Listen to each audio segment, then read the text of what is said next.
Previously on Joselle's wig transformation. My head is not this big, is it? Oh my gosh, it's uneven. Oh crap, okay. I can't believe I made a wig. Like, I literally made a wig in it. Coming up on Joselle's wig transformation.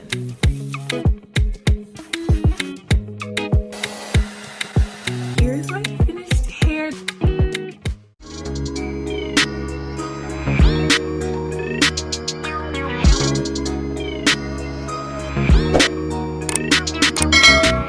Hey guys, it's Joselle. Welcome back to my channel. First off, if you're new here, please subscribe to my channel. It's right down below. Also, please like this video. Liking the video helps my channel grow, so help me out with like this video. And anyway, let's get into it. So if you came here from part 1, then you know that what I'm about to do today is dye my wig that I made by myself. Yes, I made a wig. It's right here.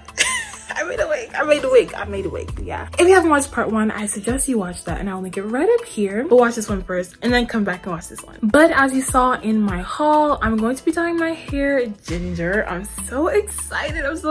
I really want to dye my natural hair ginger, but I'm kind of fearing. I'm a little bit scared. I want to look good on me. So I was like, how about I make a wig instead, and then dye the wig ginger, and then dye my real hair ginger if I like it. Yes, I could have just bought a wig, but I like making things hard for myself. And honestly, sewing the wig was not that hard. It was actually really fun. And I just love sewing in general, so I'm excited to now dye the hair. I'm literally so excited. What I wanted to do at first was just do like the developer and hair dye thing, but I thought I should probably bleach the hair. That might make the color stick better, make it more vibrant. So that's what we're gonna do. I have my wig head right here. I'm gonna put the wig on. Bro, I'm so proud of myself in this freaking wig, you guys. Can y'all see how neat my lines look? Yeah, it's giving seamstress. I did put a plastic bag on the wig head. I just want to make sure that I'm keeping it as clean as possible. I'm not getting too much dye on it. The closure is not even like laying flat. I have to flat iron this like crazy. I kind of feel like I should start bleaching the closure first because it's darker, but I don't really care. So we're gonna just start from the bottom. I'm gonna just go weft by weft. I'm gonna take my T-pins and pin the wig down. That probably is gonna be much easier to work with. Let me mix the bleach first before I start doing all of this stuff. I'm gonna put my mask back on.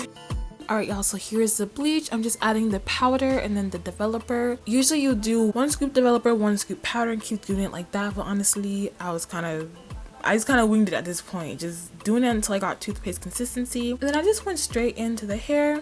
So I got my brush and I'm just putting the bleach all over the hair. I'm trying to do small sections, but also like I don't got time for that. Like I've been sewing this wig for hours. I'm just trying to finish at this point, so I'm just gonna go in straight. I'm making sure to do the top and then the bottom and also underneath the hair too, and then really mixing it together to make sure I'm getting all of the hair covered with bleach.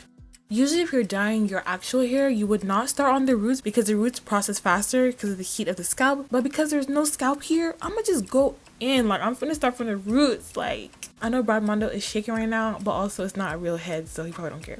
It's kind of a messy process, so I'm really happy that I have my plastic bag on the ground. At this point, I was getting tired of the brush, so I just went in with my fingers, my hand, and I just scooped it in and really massaged it. Again, my sections are really huge, but I'm really tired, so I'm making sure to open up the sections as well and get all of the hair and then really massage the bleach into the hair. Now we're getting to the closure. I honestly should have started with the closure because it's darker, but also like I said in the beginning, I don't care. Like it's literally gonna look all the same at the end of the day, and even if it doesn't, it's gonna be on my head, so I don't care what nobody else says. But yeah, that's pretty much it. Okay, here's the hair fully bleached. I tried my best not to bleach the roots of the closure, just so the roots will look kind of natural or whatever, but it started processing really fast because it's really hot in here. But it's been about 45 minutes. I'm gonna let it sit for 15 more minutes and I'm gonna wash it out. Alright, so I just washed that out. This is what the hair is looking like. I think the color is really pretty. I low-key wanted to leave it like this and just have like a blonde wig, but no, we had to go full ginger, okay? But maybe next time I'll do a nice little blondie moment, you know? But here's the color. I'm starting off with copper brown, and I decided to use the entire thing in copper brown. I just was like, I think I was just too afraid to have like a bright color, even though I wanted to like go full blonde and just not dye it at all. But anyway, I just did the whole bottle of copper brown. Then I took my cinnamon and the Cajun spice, and I think I did about half of each of them, and I mixed it all up into this little styrofoam takeout container. Now I'm just putting the color onto the hair. I was very excited to see how it looked and everything. But we're almost at the finish line. Like, I can't believe it. Like, I really made a wig for real.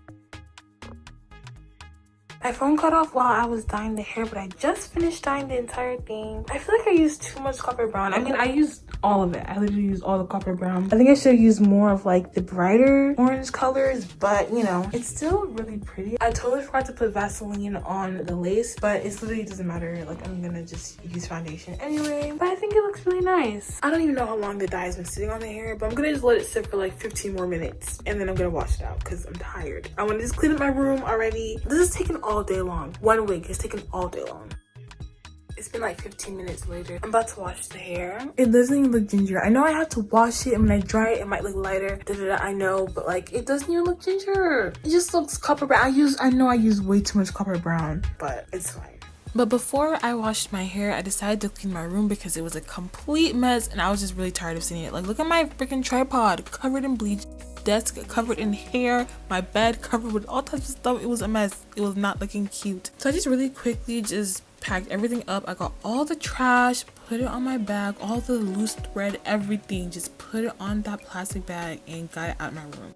And then my chair looked a complete mess, covered in bleach, but by the grace of God, the nice little Clorox wipe cleaned off everything. So that was really nice to see, and my chair looks nice and clean and fresh and brand new still. So now that I finished washing the hair, I'm gonna put it on my wig head. It looks so pretty. I'm gonna spray some heat protectant on it, and I was gonna use this blow dryer because it has a concentrated nozzle, and then I have my brush. Now I'm just spraying the heat protectant all over the hair. Like I said, I was gonna use this blow dryer, but listen to what it sounds like when I turn it on. Yo, I unplugged that thing so quick. Never mind, we're not using this. We're not using this. And ain't using that. So I'm gonna use this one. Good old Revlon, never does me wrong. Should have used her in the first place. And I'm gonna have it on high heat and hot air because time, y'all, time. As you can see, I do not blow dry my hair very often because look at this technique. Very much given what is given what's going on. I never blow dry my hair straight. Like, I just literally wear my hair natural, and when I blow dry my hair I use a diffuser attachment for like washing goes and stuff, but I'm just doing my best with what I got, you know what I'm saying? It looked good at the end, so it's all good. Also, y'all, please pin the wig onto the wig head. I don't know why I didn't put the T-pins in it, but I did after that. And so after that, I decided to get this curling wand, a very small one, and you can't see, but I'm making my part right now. It wasn't even really hot for real. Like, I was sitting there like, what am I gonna do? It's not even getting hot. But I had to wait a little bit, you know, patience. And so I'm just trying to like make the part nice and smooth, get my comb and all that. Because I don't have a wax stick, I decided to use some Got2b spray, and it worked out pretty nice. So I just sprayed that onto the part, and then just the top of the head in general, and then just use the outside of the curling wand to smooth it down really nicely. But yeah, I just keep on flattening the top and just making sure the part stays nice and cute. And yeah, guys, it's looking really good. It's looking like professional stuff. Like, I'm really proud of myself. Y'all have no idea. Like, I devoured this. Okay, so I improvised and used my Got2b glue spray and a curling iron, and the part looks really good. I love this. I'm so proud of myself. Like, I literally just said I'm gonna make a wig, and I did. Period. So that's it for this video. If you want to see how I install this wig, stay tuned for next Saturday. And by the way, it'll be my first time installing a wig ever, so it should be good. Next time on Joselle's wig transformation, I'm gonna corner my hair. So I have my wig, of course. Louisa. Messed up a little bit.